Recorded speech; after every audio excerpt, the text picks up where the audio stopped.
Good afternoon, and welcome to the very first episode of HAR Community Conversations. We will be here the first Thursday of each month at 12 noon, having meaningful conversations about topics that matter most to Houstonians. Today, we are pleased to be joined by Chief Finner with the Houston Police Department. Chief Troy Finner is a native Houstonian born in the 5th Ward area of Houston. He was raised in the Hiram Clark neighborhood and went on to graduate from Madison High School. He received a Bachelor of Science in Criminal Justice from Sam Houston University and a Master of Criminology from the University of Houston Clear Lake. He joined the Houston Police Department in 1990 and served the citizens of Houston in various capacities until 2021 when he was sworn in as police chief for the 4th largest city in the United States. As chief, he's committed to relational policing, youth mentorship, and building trust in communities. Welcome to our program, Chief Finner. We're so happy to have you here today. I'm honored to be here. Honored. Thank you. First, I wanted to start by saying we all know how difficult your job must be for you and everything that you do for law enforcement and to keep us safe. I just read your bio, but as a lifelong Houstonian, can you tell us what it means to you to be the police chief of Houston? Well, first of all, hey, again, thank you for having me. And Christina, one of our former, well, always family members. She used to be employed with HPD, Southeast Division. So always glad. But look, I just honestly believe that I am the most blessed police chief in the nation. To grow up in an area, in a city, and get to be the police chief. And I know it's very challenging times, just as other cities in our nation, but so many great men and women on our force, both classified and civilian, our support staff, but most importantly, our great citizens. I'm just honored, and it is a very challenging time, but I'm enjoying it. Still, it's easy after 33 years. Very easy for me to get up every morning, and even when I have sleepless nights, I'm still here pretty early, fighting crime with my team. So very honored. Absolutely. Thank you. And again, thank you so much for the work that you do. We have a lot of questions for you today. Obviously, crime and safety is at the top of most Houstonians' mind. And you've done many things in these last 2 years as chief and put through a lot of different initiatives and programs. And we want to talk about some of those today, starting with One Safe Houston, which was launched in February 2022. Can you tell us what that initiative is, what it has accomplished so far, and what remains to be done? Well, look, it is a comprehensive approach to reducing violent crime. And as we learned a long time ago in my profession, you can't do it alone. And I say that all the time. But let me pause and give credit to our great leader, Mayor Turner. This was his vision. And what people don't realize the work that went behind putting that together. I remember it was Friday when he first called, and then on Saturday, and he said, "Well, look, sometime next week, I want this comprehensive plan." And over those 3 or 4 days, we went back and we edited that plan 7 times. I remember that. But what it did for the city, because it brought in, it just didn't look at putting more officers on the street and more investigators out there to solve crime, which is important. But it brought in our social service entities to help us, mental health, domestic violence, drug dependency, all of that into one. And if you remember at the beginning of last year, that first quarter, people were saying, just going crazy, oh, the crime's just out of control, this and that. The homicide numbers Mhm. were up. But let's look at today. And let me just preface something. I want to say that crime is still an issue, and it's an issue in every city, but we're headed in the right direction. When you look at the numbers, and let's look at homicide, we're down just shy of 20% from last year. That is amazing. But the Mhm. most impressive thing, we're over 80% divisional clearance rate, 84% today, divisional clearance rate on homicides. That's unheard of in most major cities. So I want to applaud as we get through this political season. And I respect everybody, but I don't do politics. Okay, I'm the police chief. But let's applaud the great work. Forget about the chief. The great work of the men and women on the front lines. Mhm. you've seen a reduction in violent crime overall 8%, um, with the backlog that we have. So I think it's been very, very successful. And I want to continue to do some of those initiatives that we do. But again, thanks to our mayor who is smart and tough on crime. Yeah, absolutely. Thank you. And another initiative that we've seen has been the gun buyback programs. Multiple of those have taken place over the last couple of years. What was the goal behind those, and how effective have they been? Well, look, very controversial, whichever political spectrum you're on. But from a chief standpoint, again, I don't get into it. I just look at it. If we're removing guns, and we've removed over 3,000 off the streets, and some people say, well, look, it's not the criminals who are turning in their guns. But okay, I get it. But what about the individuals who have a family member in their home that's now suffering from mental illness, or something they're going through? Or you lose a loved one who had 15, 20 guns, but you don't want those guns anymore.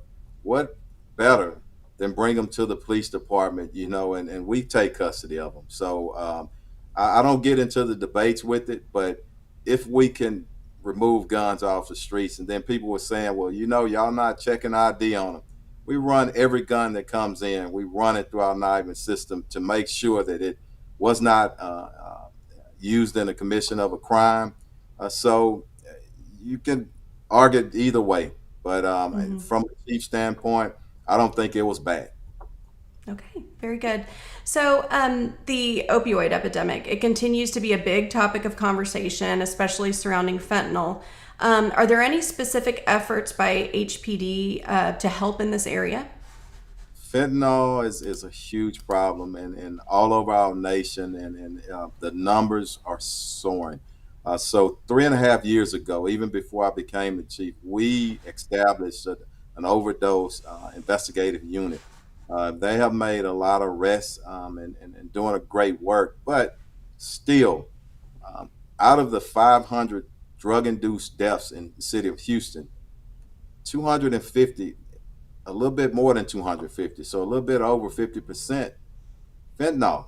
So we have to continue to work and educate the public, but we got to hold those individuals accountable who are out selling and pushing fentanyl and the other drugs as well. So it's very, very dangerous, but I think education is where we're going to get our biggest bang, and in a way of prevention and intervention with our youth, explaining to them, hey, really what's going on? This stuff is dangerous. Don't even touch it. Hmm. And what work has is being done with the youth, or maybe in communities, to bring education to citizens of the Houston area? Well, all of our youth programs, and we have a number of them, and it was really big with me and my administration to enhance and increase those numbers. We have our PAL program, our Explorer programs, a lot of different programs that we're really trying to, and you need to go to where the kids are, not Hmm. so much of telling them to find you, because that's not going to work.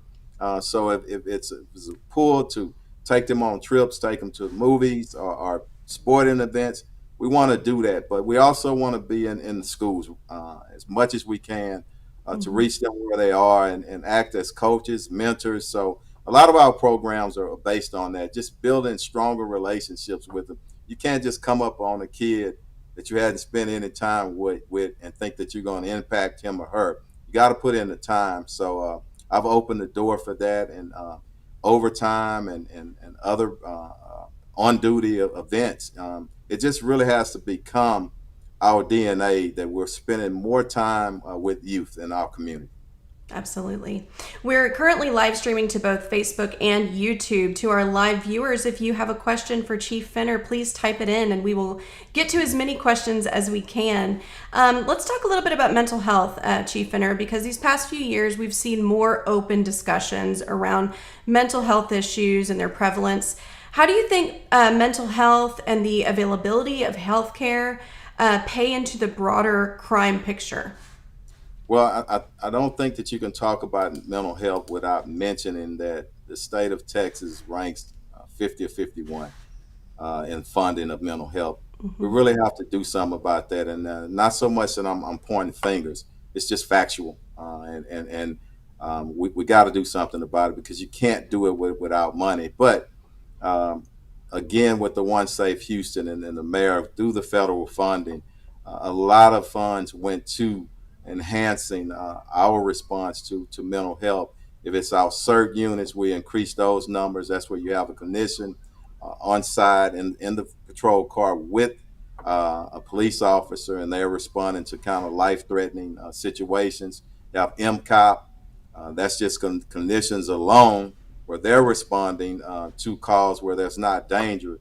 And then we also have a program whereas officers are issued, I think we have 80 laptops out in the field where you, Mhm. if you go to a call and somebody's experiencing some issues, you can get on that laptop and talk directly with a clinician and get them to run that name and see how we can better serve them. So a lot of things. So many agencies come to HPD to see what we're doing. We have our own mental health unit, a mental health division, and that's unlike a lot of agencies. But there's still work to be done.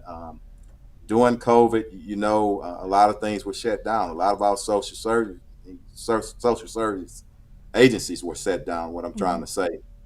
Um, and it made things progressively worse when you're dealing with mental people suffering from mental illness because they need that treatment. They need their medication. So we're still, kind of rebounding from that, but we really have to continue to do everything that we can do concerning dealing with mental illness because what hurts my heart as a police chief and even the officers on the front line when we're called out to help someone and it goes bad, somebody ends up losing their life or getting seriously injured.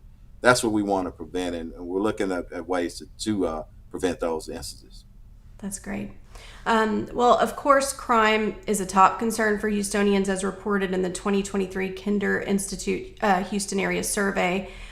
You've mentioned some of the numbers already, but if you could just let us know again, how are we doing in terms of overall crimes? You mentioned violent crimes earlier, but overall crimes, how are we doing? Overall crime is down, so I want to say that, but one thing that I always say those family members who have loved ones have been the victims of violent crimes, they could care less about statistics. And I get that as the Mm-hmm. police chief. So I'm always praying for them. But at the same time, we are laser focused on removing violent criminals from our streets. And we've gotten help from our federal, local, state, and partners. And I want to give kudos to the U.S. Attorney's Office, Southern District. As you can remember, last year the U.S. Attorney himself sent 5 prosecutors, federal prosecutors, to the city of Houston to deal with violent gangs and violent individuals who are causing havoc in our city. And we're over 50 federal indictments as we speak, and still working actively on many more. We have dismantled at least 4 gangs, criminal gangs in our city, and I'm very, very proud about that. So as you see the numbers going down, there's a reason for that, and that's what I tell people. And you caution and you tell them, hey, look, as we get caught up in politics and some things, people have their own opinions, but give credit to the frontline individuals that's doing great work, the great partnerships. So, as chief, as the Houston Police Department, we're going to continue to be laser focused on fighting crime. Wonderful. Wonderful. That's what we all want to hear.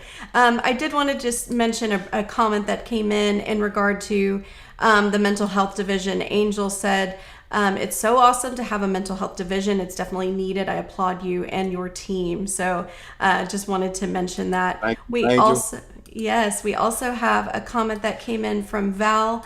She said, thank you, Chief Finner, for your service and the HPD officers who put themselves out there for the citizens of Houston every day. If you see something, say something. It takes a village. Let's be careful out there. Thank And you, Val. yes, absolutely. And if you have any questions for Chief Finner, please type those in. One more comment that I'll read before I get to my next question for you is just from Linda. Thank you for your proactive work from a smaller, more violent city, and I really feel safe here in Houston. So that's good to hear. Share that with other people, Linda. Thank you. Very good. So you're pushing for more dash cam cameras for the Houston Police Department. How many cameras does HPD currently need, and why are those so important?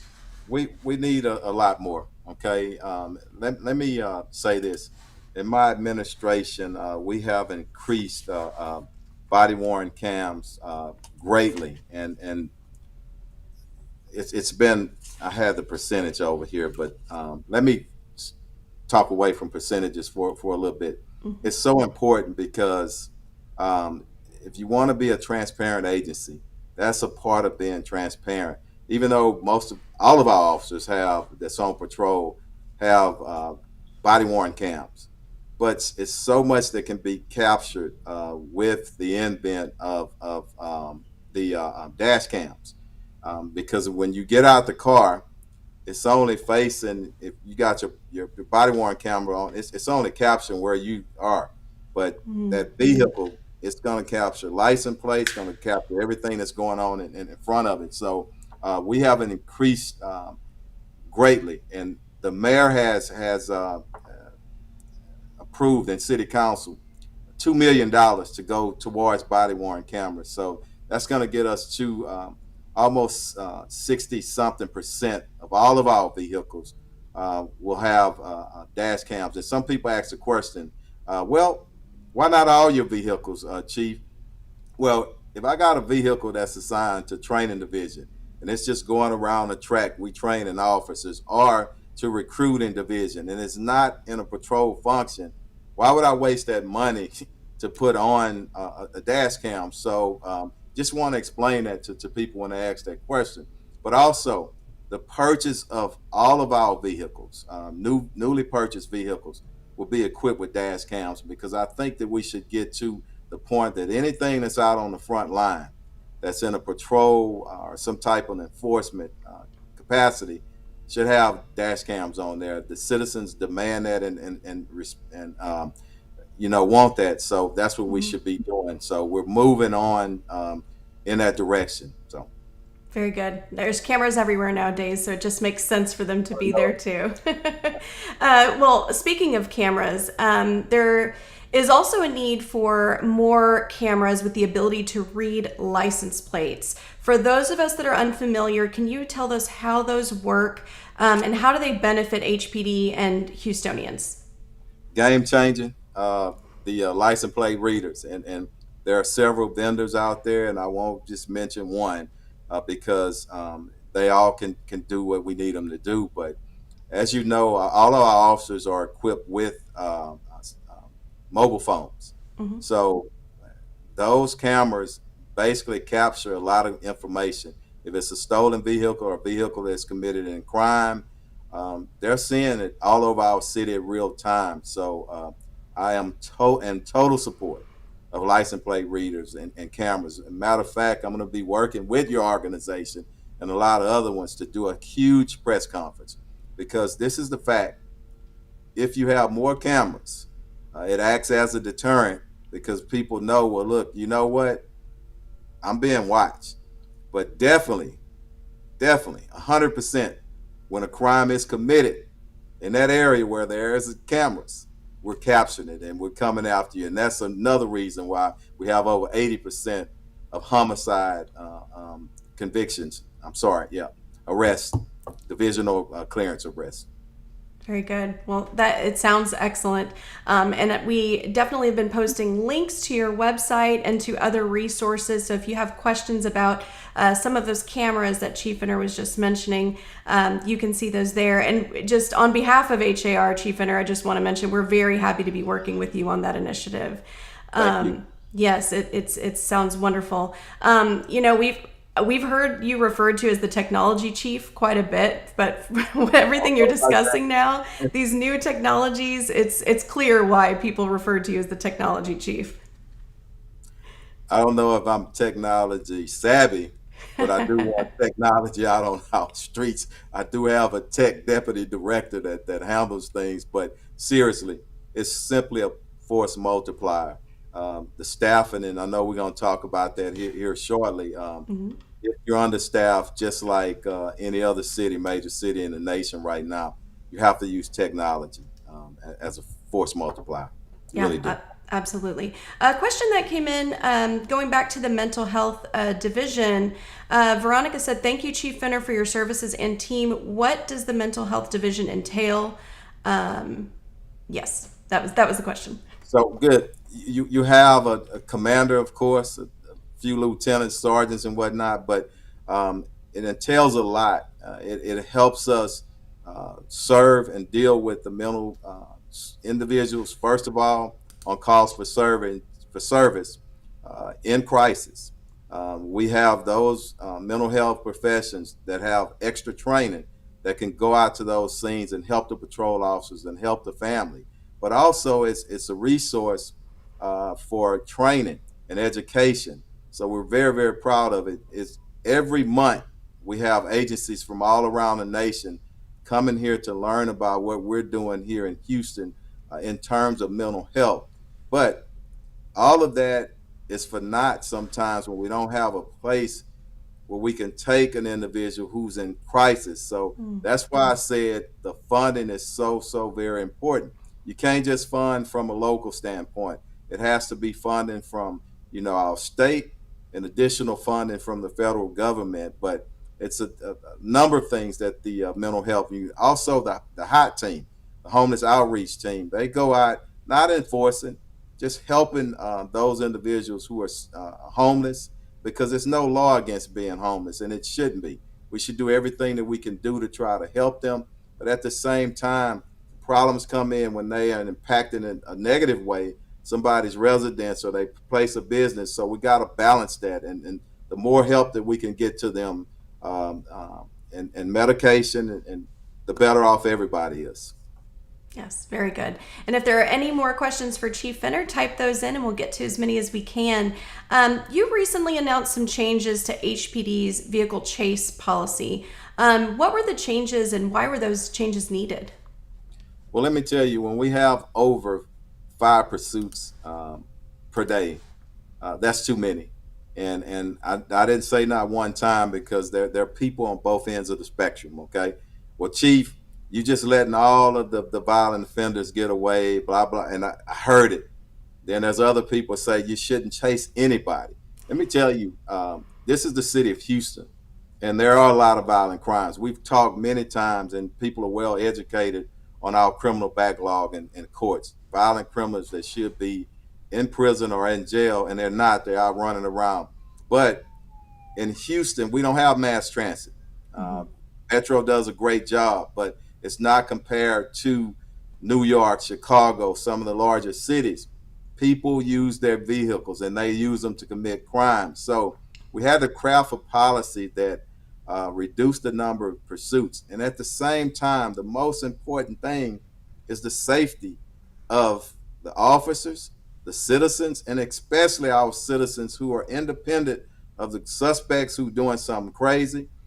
I said in several interviews, the whole society, and especially lawmakers, we got to take a different look at, when it's somebody that decides to flee from the police, it's a big bullet in my perspective, in my opinion, and it's more dangerous than somebody just firing off a few rounds. So, but let me get back to your question.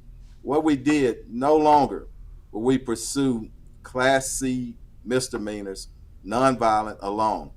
Class C traffic warrants alone. We will not pursue them. Now, there's still a way that individuals, our officers, can pursue. If you are doing an open investigation, or it's a stolen car with no license plates, or with the fictitious plates that they switched off another vehicle, that tells us by our experience right away that's somebody who's committing a violent crime, okay? Mm-hmm. Because they do it all the time.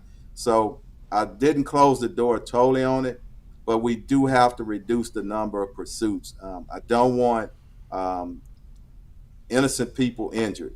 But again, the primary responsibility goes on that suspect who made that decision to flee. And we need to double down on that, and everybody needs to get tough on it. But I want to. It's been shy of 30 days, just a little bit. On that 30 day, I want to put out a report card to our citizens and see where we were compared to the previous policy. But I want to thank all of our leadership in HPD, plus our frontline officers, our crime fighters. They have supported this policy, and it's a major policy change. But thus far, it looks to be really working. We're still putting people in jail. We're still laser focused on our most violent offenders, and I think it's going to make it safer for the citizens and the police officers alike, which including the crazy suspects. Very good. And we will definitely be looking for that report cards. Um, okay, so looking at our comments here, just a lot of people are loving the conversation around mental health and the education around that. It seems like that's all around. People are saying thank you for that. Let's see.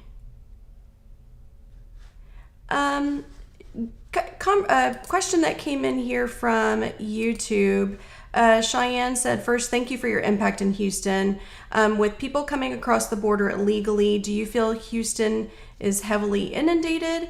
And just kind of your thoughts there.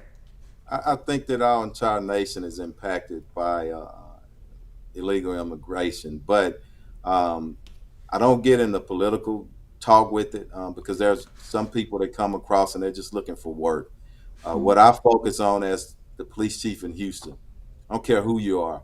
If you come across here, if you're a citizen, we're going to treat you the same way. If you're coming across here to commit some crime, violent crime, we're going to deal with you and we want to send you back. But Mhm. first, we want to put you in jail and then send you back. But as a nation, I think that we have to look at reform and look at our borders in a different way. But at the same time, reach out to those nations and ask the question: what would make a person risk their life getting over here to our country? What can we do to assist their homelands in making things better? Now, the countries where they're coming from, they're going to have to stand up and do a better job. But ways in which we can help them, I hope that we as a nation help. But there is a problem with at the southern border. We really do. It really is. Very good. Thank you for that.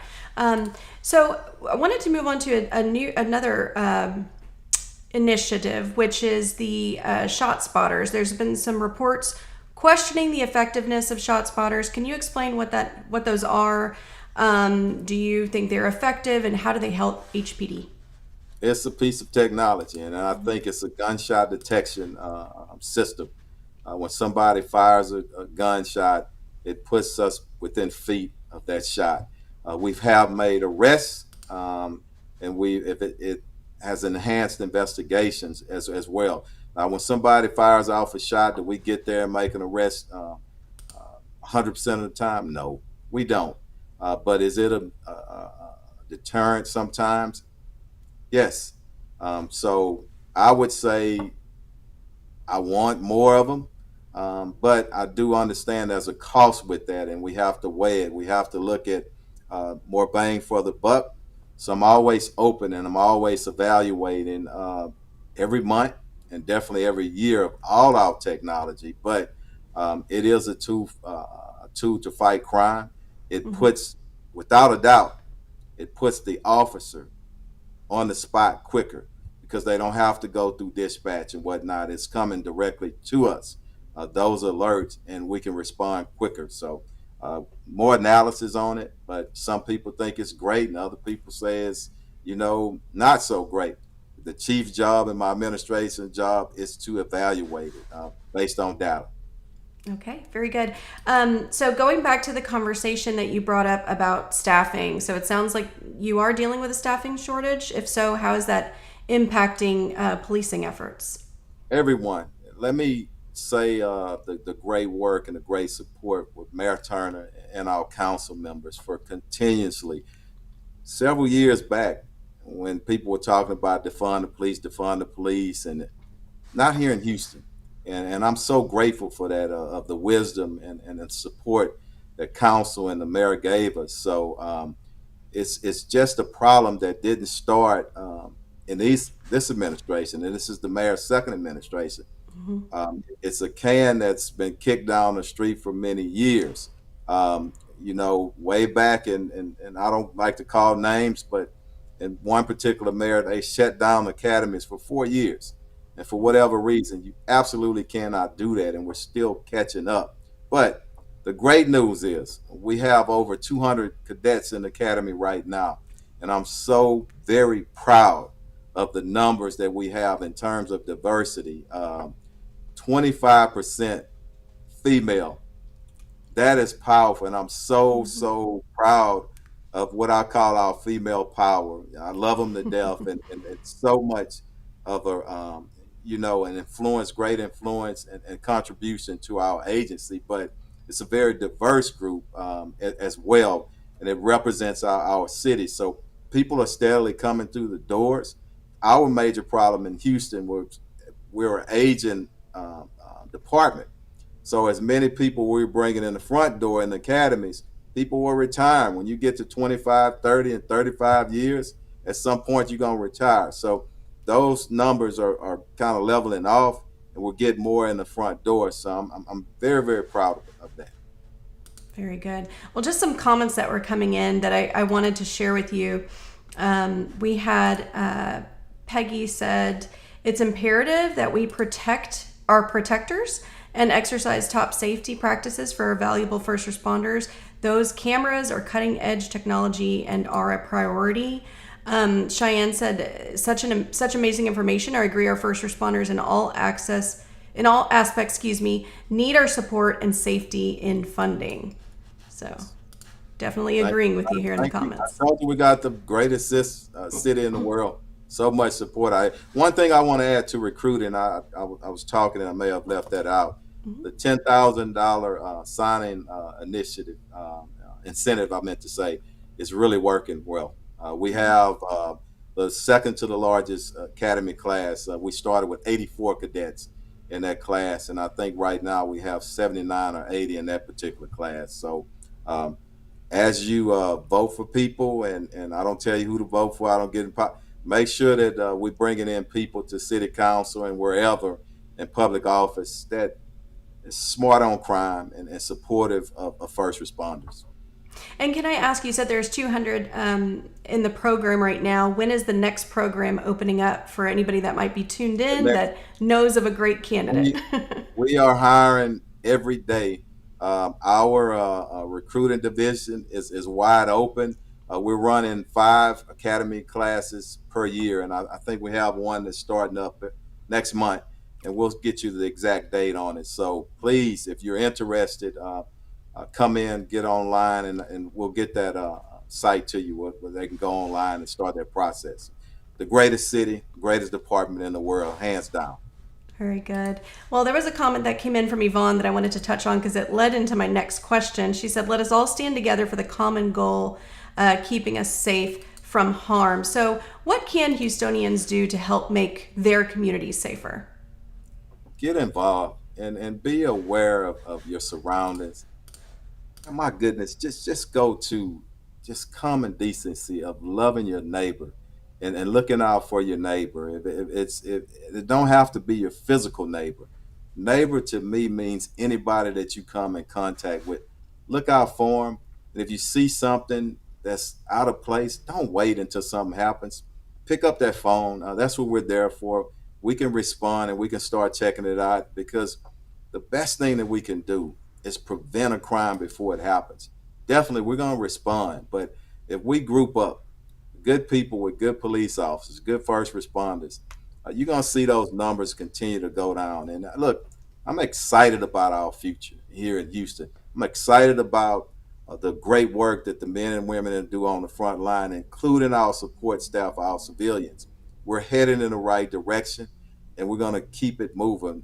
But please get involved and just be aware of your surroundings. Don't take crazy chances that you don't have to. Okay, watch where you're going, watch what time it is, and watch the location. Okay, and watch definitely the people who you're hanging around with. Okay. That makes sense. Well, Chief Fenner, you shared so much valuable information, really kept us up to date, and we all know now the truth behind maybe some of those headlines we see in regard to crime. Crime is down, so we are happy to hear that from you. Yeah. All right. Yes. So I did want to mention just a couple more things before we wrap up. Again, we wanted to thank you, Chief Finner, for being our first guest on HAR Community Conversations. We will be here the first Thursday of each month at 12 noon. Next month on November 2nd, we will be back with Thomas Torello of the Phoenix Group. He's going to be discussing advanced credit repair and how to turn yourself into a strong buyer. So save the date for November 2nd at 12 noon. Chief Finner, again, thank you for your time. Our audience is thanking you in the comments, and they truly appreciate hearing from you, a fantastic leader, as I see here. Thank you. Love everybody. Thank y'all so much. Let's all stay safe. Absolutely. Have a great day, everyone. Bye-bye.